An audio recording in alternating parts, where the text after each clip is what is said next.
నమస్తే ఫ్రెండ్స్, నేను మీ అడ్వకేట్ రమేష్ పిట్ల ముదిరాజ్.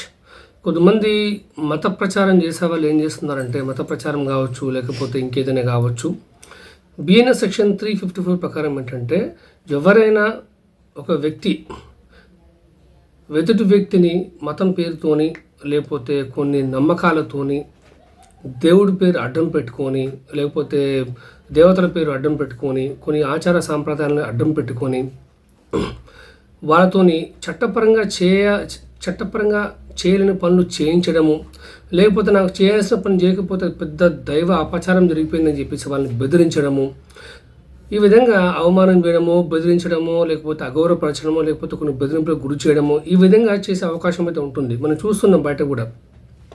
అంటే కొంతమంది చాలా యూట్యూబ్లో కూడా వీడియోస్ చూస్తున్నాం మనం.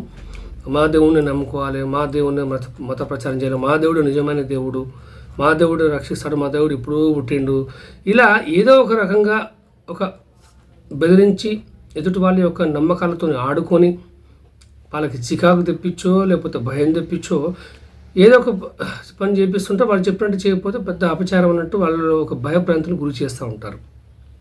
సో ఎవరైనా సరే దేవ సంబంధమైనటువంటి దోషాలు కలుగుతాయని చెప్పేసి ఇతరుల నమ్మకాలపై ఒత్తిడి చేసి వాళ్ళని కనుక ఇబ్బంది పెడితే మాత్రం వాళ్ళకి సంవత్సరం వరకు జైలు శిక్ష, అలాగే జరిమానా లేకపోతే 2 విధించే అవకాశం ఉంటుంది.